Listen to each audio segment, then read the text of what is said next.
We are anonymous. No faces. No flex. No permission slips. Donald Trump just ignited a global catastrophe, and the Pentagon is desperately covering up a terrifying reality. U.S. military bases across the Middle East have just been utterly obliterated by Iran, pushing America past the point of no return and straight into an all-out war. Things are escalating on the global stage, and they are escalating very, very quickly.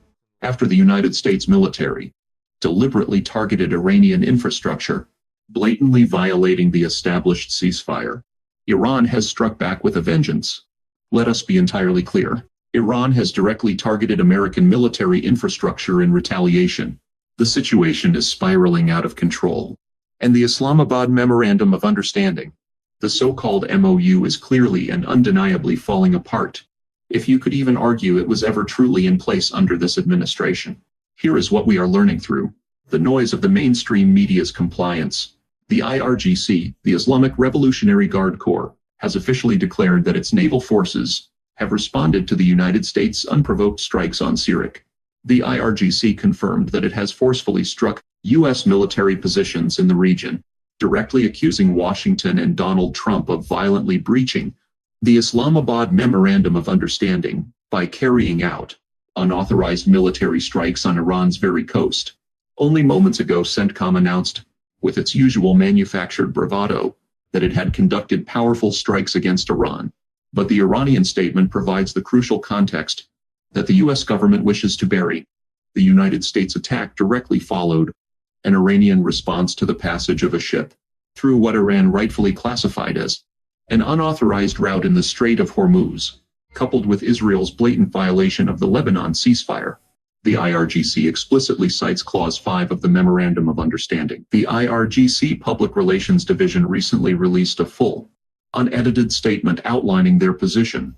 It reads, following the violation of the ceasefire by the Zionist regime in southern Lebanon a few hours ago, the treaty-breaking U.S. regime, as always, violated its commitments and, under the pretext of preventing the passage of a violating ship through an unauthorized route in the Strait of Hormuz, launched an air attack on the coasts of the Islamic Republic of Iran.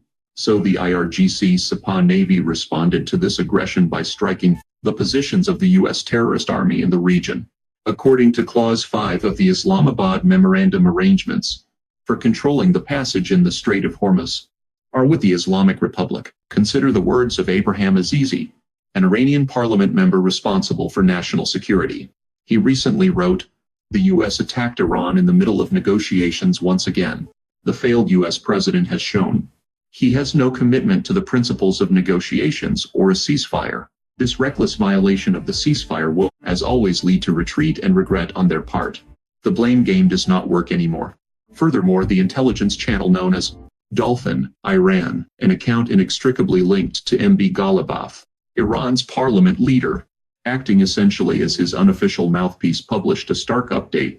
They revealed that the United States is actively attempting to attack Iran's monitoring and protection infrastructure, meant for the Strait of Hormuz.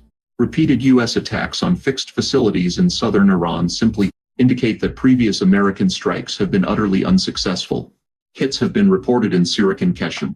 Over the past 24 hours, the United States has desperately tried to establish a new, unauthorized route in the Strait of Hormuz, but they have completely failed due to Iran's swift, uncompromising response.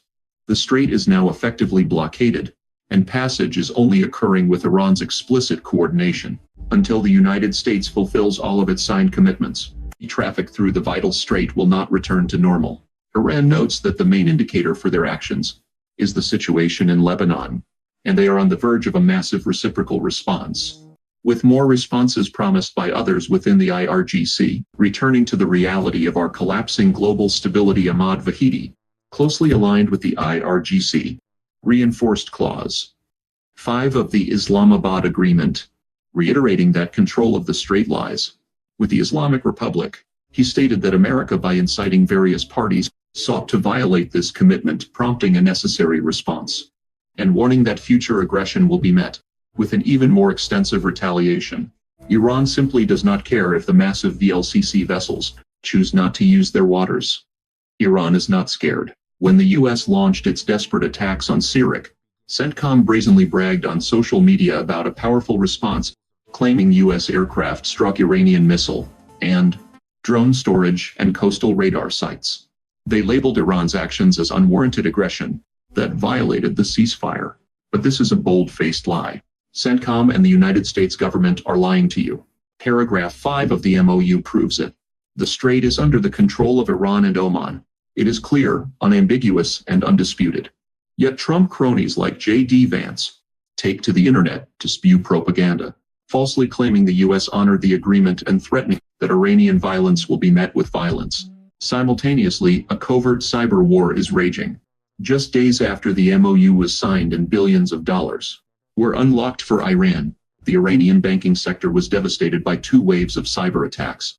Services at major state banks like Melli Sadarat and Tejarad were disrupted, and nationwide card transactions were suspended.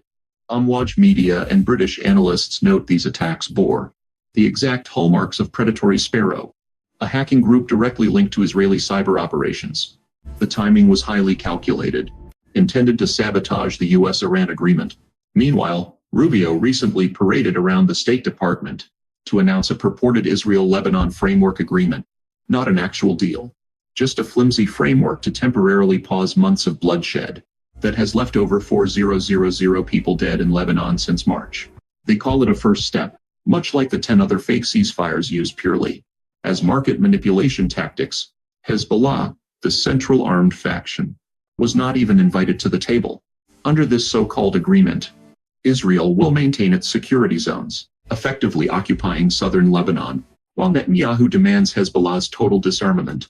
They propose creating new pilot zones for the Lebanese army, one south and one north of the Litani River, but Israel refuses to relinquish its grip on its occupied security zones. Hezbollah naturally rejects this sham agreement, and Israel has continued violently striking southern Lebanon this very week, directly violating the spirit of the MOU.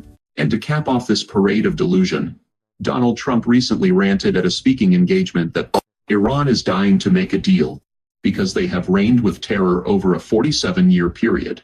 No one is dying to make a deal with a proven fraud. The MOU is already done. The agreement is signed. The Trump regime simply needs to negotiate the technical details in the long form and stop lying to the public. We are anonymous. Hit subscribe, share this transmission. Thanks for watching. Expect us.